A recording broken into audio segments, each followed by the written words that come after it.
everybody. Thank you for joining me today. It is Facebook Live Friday. It's noon and it is about 60 degrees actually where I am. Nice fall day. So I hope that you all had a great week, or at least a week that, hey, we survived, we made it. I was talking to the lovely man who was bagging my groceries the other day, and I was just saying, wow, this week felt like 700 lifetimes. And he said, you know what? My feet are on the ground. He said, my feet are on the ground. They're not up in the air. So it was a good week. So that's what I'm going to be going with today. That's what I'm going to be going with today. It's been a week, but we're here. We've survived. So let me know how your week went, what you're struggling with, maybe what you're working on. Certainly let me know where you're watching from. I always like to give shout outs to my international viewers, or even my viewers that are just, down the street. So wherever you are, whatever you're doing, I hope you're having a great day. And I hope that I hope that you got a lot accomplished this week. And if you got one thing accomplished, one thing checked off your list, then that's all good. I know school's starting. I know there's a lot of stuff going on right now. So I appreciate your time and your attention. And what we're going to talk about today, we're going to talk about the 4 steps to creating a workable social media strategy, a very simple one for your nonprofit. So this is actually a great place to start, or it's a great place to reevaluate and tweak what you're doing if you feel like what you're doing hasn't been working. And I wanted to let you know that Social Good Academy is open for enrollment. Social media for Social Good Academy. It's socialgoodacademy.com. All the details are there. Hopefully I will see some of your lovely faces inside the academy. And the doors close on Sunday the 20th. Is Sunday the 20th? Yes, because we start September 21st and we go for 5 weeks and we dive into absolutely everything you need to know about social media to create your playbook, create your calendar for the coming year. So I really hope you can join me, at least just check it out. San Diego. I love San Diego so much. I can't wait till I can travel again. Cool and crisp, Minnesota. Connecticut, Food Share. Is that a town or is that a nonprofit? I don't know, but Connecticut. Awesome. South Florida. And yay, Yanni, great success this week. I submitted a final project from my grant writing class. Yay. Oh, I'm so excited. Okay. That's awesome. So yeah, share your wins. We need some wins. We need some wins this week. This week was an insane amount of emails from the schools. My son is starting kindergarten on Monday and my daughter starts 6th grade. And they just decided to move, literally in the last few days, to move to a fully remote learning model, which is fine, but it's been a lot of scrambling and a lot of figuring out what does that mean? What does that look like? So that's what we've been doing this week, but we'll have all weekend as well. Canada, Southern New Jersey. Hi, Julie. Julie from Chicago. Yay. Oh, I see some familiar names on here. Awesome. Well, thanks for joining me today, because I know that you are stretched to the max, but I hope that you have some time. Maybe you got a cup of coffee. I don't realize I have anything to drink. I left my water out in the hallway. How sad of me. Oh, I have some cold coffee from this morning, champagne for breakfast. I wish there was champagne in there. So let's get started. Let's dive in. How to create a workable social media strategy for your nonprofit that won't make you lose your mind, won't make you crazy with overwhelm, and will make sure that you're on the right track, even if you're just starting out or if you need some tips and tricks. I also want to give a shout out to Chile, Argentina. Wow, that's amazing. Vancouver, Washington, Central PA, Harrisburg Symphony, a lot of wins. Tallahassee, Florida, got a grant. Hi, Ashley from Kenosha. Oh, Kenosha. Oh my goodness. Lots of good things happening here. Oh man, that's another topic. Afton, Virginia, New Mexico. Hi from Texas. It's Happy Friday. I'm not wearing my Friday earrings. Louisville, Kentucky. I know, Katrina, the coffee situation. It's like, have I had a hot cup of coffee ever? No, I don't think so. I think once in a while, once in a blue moon, and then I'll get started on something and it'll be cold, but I'll still be drinking it. All right, so let's dive in. And I want you guys to put your questions. Also, if you want to keep going with your wins, let's keep celebrating. I love seeing what you're doing, and I'll make sure to go and review all of the comments afterwards and give you guys some shout outs. But let's dive in. So the reason why I wrote this post is that I know that we're here, right? We're on this Facebook Live mini training, and we can all agree that social media, it's necessary and it's a required cornerstone of a nonprofit marketing strategy. But we also know that it has the potential to suck up a lot of our time, okay? In a way that makes you think, where did my afternoon go? While you still haven't really accomplished any of your goals or seen any forward motion for your nonprofit. So what I want you to do is I want to help you avoid spinning your wheels, getting deeper down in the mud, going down rabbit holes, posting and tweeting, but not really having a strategy. So the other thing is I want to dispel this myth that I know is getting a lot of airtime on webinars and blogs and YouTube channels and the like.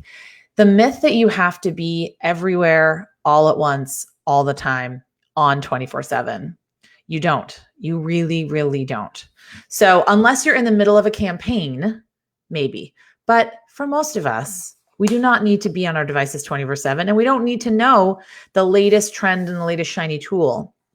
So it's the false idea that we have to be driving ourselves crazy or we're not doing it right. So the good news is that the solution might be simpler than you think. And I'm going to give you right now 4 very simple, actionable steps that you can take to create a workable social media strategy. Okay. All right. We are, oh my goodness. Melissa. Hi, Melissa. I recognize some of these names from my webinars this week. So shout out to you if you were on one of my free masterclasses Wednesday or Thursday. That's really exciting. I do see like some really familiar names here. So thank you. Okay. So the first step, I want you to figure out exactly how much time you have to dedicate to social media. So what does that mean? If you only have an hour a week, spread into like 2-minute increments, shoehorned in with a million other responsibilities, you're not going to be able to get the results that you might have built up in your mind. So we do need to keep our expectations realistic if we don't have as much time as we might think we do. Because the work of a social media manager, whether it's full-time, part-time, 1 hour a week, there's 4 elements. There's 4 key elements that go into social media management. 1 is research and listening. 2 is content creation and curation.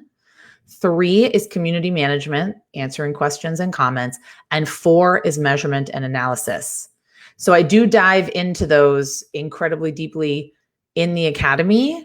But what I want to say is if you only have an hour a week, you're going to be spread pretty thin. So maybe you should just be using one platform. That's why I never recommend using more than one platform unless you have more time. So it's sort of like the same principle to apply when doing anything well. If you have more time to exercise, you'll probably get better results. More time to learn a language, more time to practice the flute, whatever it might be. So you can kind of think of it that way, but you want to make sure that the time spent is strategic and focused. But do a time audit. That's the very first step to creating any kind of social media plan. Figure out how much time you have. Then number 2, set a budget. Okay. So social media is free, but I always say this, social media is free, like getting a puppy is free. You could go to your neighbor who just had a litter of puppies and get a free puppy. But what about food and shots and leashes and doggy daycare and walks and all of that stuff? So an effective social media plan relies heavily on visuals. That means graphics, photos, and video. And that means you're probably going to have to spend a little bit of money, even if it's $1 here on Canva. I spend $1 a week on Canva, probably on some of their designs. Maybe it's a little bit of money for a video editing tool. Maybe it's money for some really great photography that you can then use over and over and over again. And also remember, your time is money. Like your time is worth money. So when you're setting a budget, I can't tell you exactly how much to budget, but I do know if social media is not even in the marketing plan, it's not in the fundraising plan, it's not even on the agenda, and it's just kind of like a post-it note written and stuck on your strategic plan with no budget and no staff dedicated to it, it's not going to work, right? And other organizations that make an investment, however small, are definitely going to reap the rewards. We also have to understand we do need a little bit of a budget, especially if we are using social media for donor acquisition, for Facebook ads, Instagram ads, wherever you are, maybe LinkedIn ads, to promote our events, whether they're virtual or in person, to acquire new audiences, to promote our videos to our audience. So we do need to be very strategic in where we're spending our money, but we have to have a little bit of a budget. So you need to determine the time that you have. Then you need to determine your budget. And then number 3, you need to commit. So this one is very challenging. It's challenging for me. It's challenging for many nonprofits, small business owners, anyone that is trying to attract and build an audience. You have to commit to creating something original at least once a week. Okay. So what do I mean by something original? It could be a fantastic email newsletter that you send out. It could be a patient story or a story that you send out every week. It could be a great 2-minute Q&A video or even a 30-second Q&A video. It could be a blog post. It could be a podcast episode, right? There's a lot of different original content that we can create, but we do have to commit to creating one really stellar, awesome piece of content each week, because then we can use that piece of content across all of our different platforms. If you think about what I like to do, I probably do more than I need to do, but I always write a blog post and I try to do a Facebook Live once a week, but I write a blog post every single week, an original piece of content that hopefully is very useful and valuable and actionable for you. So that's my commitment. And then I can promote that across my social media channels in my email newsletter. As you know, a lot of you, I think, are on my email newsletter. So thank you so much for being on it. And you're getting a lot of emails lately. Once the academy is closed, it'll calm down, I promise. But commit to creating one great piece of content per week. And that leads me into number 4. Actually, I have another point. I have 2 more points on number 3, which is commit. We have to understand that it's just as important to show up when we're not asking people to do something as it is when we're asking them to do something. So can you imagine if I didn't write blog posts or do Facebook Lives or webinars, I didn't email you at all throughout the year, and then all of a sudden I just started emailing you to try to sell you something, and then I didn't email you for 6 months, and then I just tried to sell you something again? No, that wouldn't work, right? We need to use these channels so that people can know, like, and trust us and build that relationship with us, and especially for the work that we do, because we're asking people to give money. We're asking people to give donations. Even just giving time and attention is a big commitment for a lot of people these days. So we need to commit, and we need to know how we're showing up for our audience when we're not fundraising, when we're not asking them to do anything. And that's incredibly, incredibly important. So we can't look at these channels as transactional. We need to look at them as building relationships. So you need to commit. And then you're saying, okay, well, what am I going to write about? What am I going to make a video about? What am I going to, write this epic blog post about? I have a few ideas for you. So write down the most frequently asked questions that you receive about your cause and your issue area. Write down the most prevalent myths and misconceptions and ways that your content, whatever you're creating, can dispel them. What are some secrets or tips, steps, lessons, educational content that you can share with your supporters to help them better understand what you do and then act on it. What do you stand for?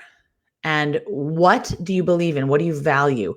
Don't be afraid to take a stand for what you believe in, and don't be afraid to speak directly to your audience. They're passionate about the same things you are. And then figure out more about the audience you want to attract. So ask. Surveys, polls, phone calls, events. Ask, send out surveys. You can do that via SurveyMonkey. You can do an Instagram poll. You can call people. You can email them. Ask people what they want to see, what they want to know more about. Not about your organization. They want to know more about the cause, about the problem, and about the solution that you're providing. Okay, so just to recap really quick, step 1, take an assessment of the time that you actually realistically have. Step 2, assess your budget and see if it's even a budget or a line item somewhere in there. How much money do you have to commit to this? Step 3, commit to creating original, really high quality content at least once a week. And then step 4, repurpose, reuse, and recycle. So way too often we spend all this time making a video, writing a blog post, doing a Facebook Live, getting a story, doing a story series, whatever it might be. And then we just post it once and then we never post it again. And only 2% of your fans see it. If you have something truly, truly great, you want to be sharing it again and again and again. You certainly don't want to be sharing it maybe in the same month. Maybe you could though. On Twitter, you certainly could. But if you have something that's truly great, you want to be repurposing it. See how you can cut and paste a piece of your blog post and put it on LinkedIn as a short little bulleted update. Or see how you can make a quick podcast episode out of that great video, pull the audio out of it. So make sure that all of the content that you're creating is tailor-made for the platform where you're putting it on. I'm not saying automate. Notice I did not say automate. I did not say spray out the same thing and cut and paste and spray from Twitter to Instagram to Facebook to LinkedIn. No, you have to mold the gold. You've got to mold that clay into whatever platform you're sharing. But if you have something really fabulous and really great that you want to share it time and time again and figure out new ways to share it. It baffles me when I see a client and I do an audit. I do a social media audit for a client and I look at their channels and I see they have this amazing story on Facebook, but they didn't put it anywhere else. It's like, what? You didn't put it in your email and on LinkedIn and on Twitter and on Instagram? Sure, you can change it around, post different times of day. The reality is nobody is going to see it in more than one location. And if it is a good piece of content, they won't mind if they see it 2 times. So I'm not talking about spam here. I'm not talking about boring promotional content. I'm talking about really great stories and visuals and videos and everything else that you have. So some great examples of repurposing. If you created a 30-minute podcast, take 1-minute audio clip, put it on Instagram stories. For a 5-minute video, take a 30-minute clip, put it on LinkedIn. For a longer blog post, take key points, bullets, and make an Instagram story about it. You can create Instagram story graphics for free in Canva. And then you can just send them to your phone and upload them to your story. I have a blog post all about repurposing. More than 10 ways to repurpose a piece of content. I will put it in the comments. This way, you are not reinventing the wheel every single time. Okay, so that is my presentation. I have a question for you. What are some of your best tips to avoid overwhelm when carrying out your social media strategy? So how do you do your best to try to combat and avoid overwhelm? I would love to hear your tips and I would love to hear your questions as we try to keep this maybe 25 minutes or less. As you're typing those in, I am going to share a couple of these wins because I think that they're pretty awesome. Christina says, oh, I can show them on the screen. Finally Got access to organization website and now can update the development page. Yay. I mean, little wins, big wins. That's awesome.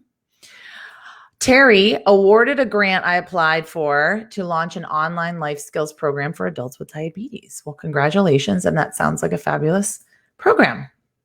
Ashley, yep, Kenosha, but I do love that you say lots of good things happening here. I really would be very interested to hear what's going on and how your nonprofit is dealing with everything going on in Kenosha. That if I was a donor, I 100% would be interested. I'm going to put Sarah's quote up. I love your wall with the art and empowering quotes. Yes, I do too. And I need to get more. I switch it around a little bit, but I need to get some more. Melissa, this is a great one. Got a call this morning from someone who used to kill every snake that showed up in his yard. He wants us to do a yard assessment to foster coexistence with his snake neighbors. And I remember you, Melissa, from the webinar that you are a snake fostering agency or a snake adoption agency, which I think is really cool. And of course, you get this all the time. I don't personally enjoy snakes, but I think they're really cool. And I like them in the wild. I don't want them in my house, but I like them. That's such a cool mission. Katrina, our nonprofit's launching a 3-week community healing campaign on Sunday. Watching this because it will be all virtual. Looking forward to your tips. Thanks. That's awesome. A 3-week community healing campaign. Wow. Amazing. Overwhelm tips. We've got a couple here. Be realistic and do what I can with my 2 hands. Yes. And I always say this, if you've been following me for a while, now, even if you have 2 kids in the house, like I do, you have whatever you're going on. If you need to sit in your bed and just eat an entire sleeve of Pringles and watch Real Housewives, you're allowed to do that. Don't feel guilty about doing that. Moira, listening to your webinars, which provide actionable steps and strategies. Thank you. That's awesome. I'm glad that doesn't add to the overwhelm. Oh, Sarah, I created an amazing spreadsheet that tracks goals, target audience, copy, and dates, and just got my boss to include it all in our development plan. That is a huge, huge win. That's amazing. So huge congratulations. Definitely have a champagne toast tonight for that. I keep the content, says Eliza, similar when I'm posting to different platforms on the same day. I do that too. Actually, can I share my screen? Oh, I don't have it up, but I have a social media calendar where I list out all the platforms and then I list what I want to post. And I oftentimes see, oh, I'm publishing a blog post on Thursday. I can just repurpose that on all of these different channels throughout the day. But see, intuitively, I know that. But if I have it in a spreadsheet, like you said, you just have, you have Sarah or Eliza, that really helps me because you just want to make things as easy as possible for your brain. You want to avoid decision fatigue and analysis paralysis, right? Okay, let's see. Oh, snake conservation. Okay, that is important. Okay, Paulette, we're an animal charity, so storytelling and cute animal photos are a big chunk of our content. We post every day. I post all the stories, photos to our platforms. Yes, I absolutely think this is, is this what your audience wants? I think if you have cute animal photos, you're going to win the internet and you absolutely should be posting every day. And I guarantee that your audience would miss you if you stop posting. So I think that's completely fine. Our annual report normally takes months. I was able to involve my entire team and get 90% of content in 1.5 weeks. Wow. We need some streamlining tips, Tracy. We need some streamlining tips from you. Okay, Annette, I love all of this participation. I try to recycle, reuse, and get more mileage by breaking news releases into bite-sized posts.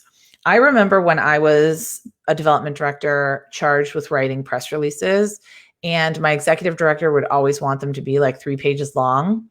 And I never understood who would read that or why they would read them. And I'm a journalist. Like that's what I studied. It's what I love. I love writing. So I would always try to, you'd have to put all that crap in the press release, the quotes from everybody, so it doesn't get political and all that jargon and all that whatever. But then I would always try to find that one little like intense piece of information that made it interesting and put that on social media. So that's a great one. Yeah, Eliza says that's my goal. It's hard to come up with unique content 365 days a year.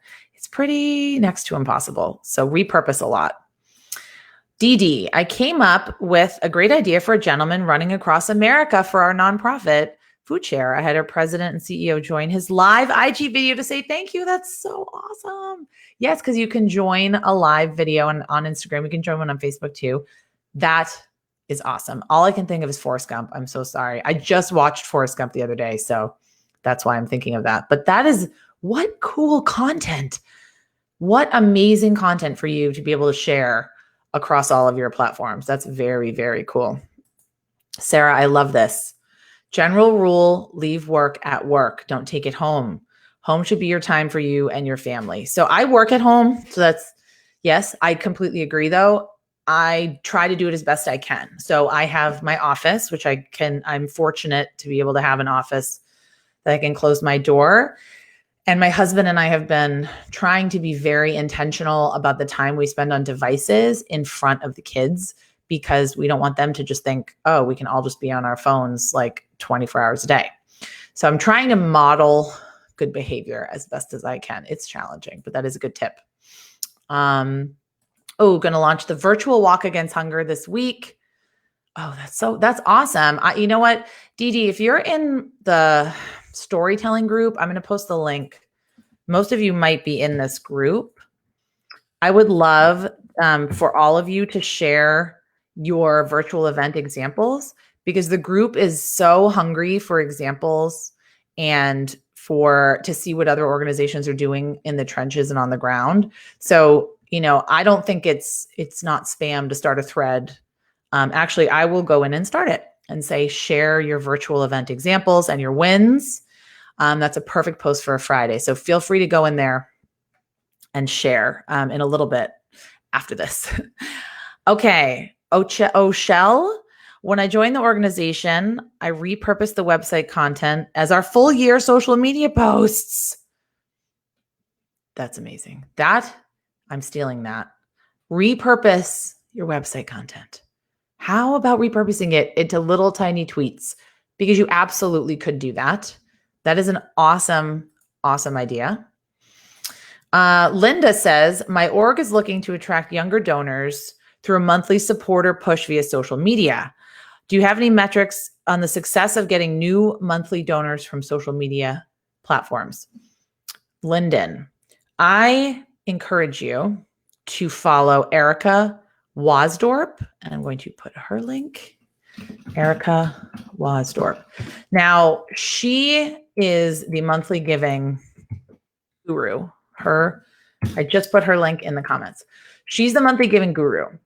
Now, a lot of social media and digital reports have come out in terms of how much money has been raised on Facebook and how much money comes from online giving, but I have not seen a specific metric with it broken out for monthly donors. But I do know that Erica, and I'm writing this down, has been after me to do a training with her on how to grow your donor program with social media, your monthly donor program. And that's something I'm going to contact her about today. And if she does know of any kind of metric, I'll do some research and I will let you know, but I just don't know any specific metric there.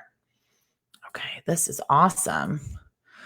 Mute personal social for a while. Yes, it's like someone who works in a grocery store and spends the evening grocery shopping.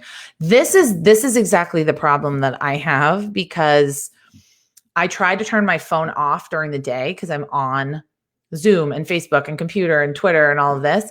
But then at night, I just don't want to check my notifications. And then my mom will be mad at me if she tagged me in a photo. And I have to explain, I cannot be on personal and work all at once. Okay. Ooh, it's all about the color codes, color-coded spreadsheets and calendars for the win. Time blocking, big fan of that. Misha says, are there any helpful templates for social media calendar? I actually have one. I'm going to have to find the link for you. but I will post that for you, Misha. And I know that that's something that's come up in the Facebook group as well. So you could ask that question there, and maybe people would be willing to share their calendars with you. And Giselle has the very same question. So I'm going to go into the Facebook group today, and I'm going to see if people have examples they want to share.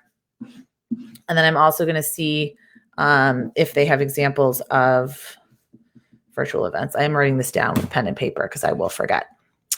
Okay. Ashley, do you have suggestions for education organizations that have only virtual events right now, since we don't have new actual in-person photos to share? I have another idea for you, Ashley, as well. I don't know if you are higher ed, but I have a resource for you. This is a challenge for all of us right now. So we have to get pretty creative. We got to create great graphics or animated GIFs, or maybe we can create little fun screenshots from our virtual events. Maybe a picture of you having a glass of wine or a glass of tea or whatever it is, or dressed up in a funny costume in your house. I mean, we do have to get creative and kind of encourage staff and volunteers. And what I do recommend, I've got a lot of ideas. I heard a tip from Chris Strub, who is the live streaming expert of the world. And he was talking about how to get more engagement during a virtual event. And he was saying to encourage your event attendees to take selfies and post them and tag you. So then you have content that you can reshare, or to do a virtual scavenger hunt and take photos and that you can share. So I thought that was a really, really cute idea for getting more engagement in virtual events. Keep things simple. Don't overthink. Oh, I try, but I fail very, very often. Okay. Can you repeat or repost the Facebook group? Yes. I wish I could respond to individual comments. I just posted it. And can you send the link via eNews too? Andrea, all of these links.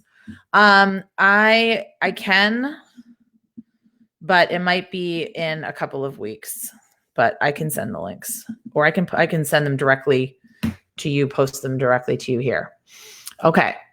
Sarah says, if I was still working at my education MPO, I would also ask people to send photos from home attending the event, have them send in quotes, take them from surveys, use them as quotes in social media posts. That's a great idea. I mean, that's really all we can do right now. And also, I mean, can we be honest here for 1 second? Photos at events are terrible. They're really terrible sometimes. They're like the backs of heads in a conference room, or they're like a room full of people and half of their backs are to you. I remember those days, those big events, those galas. It was so hard to get a good photo. If you had a professional photographer, that's one thing. But if it was just you and your phone, managing registration, managing tickets, managing tables, and then snapping some pictures. So I don't have much love lost for event pictures, but we will get back to that. We will get back to that. And also, maybe you can repurpose old event photos, the good ones, with, Throwback Thursday, TBT, that kind of thing.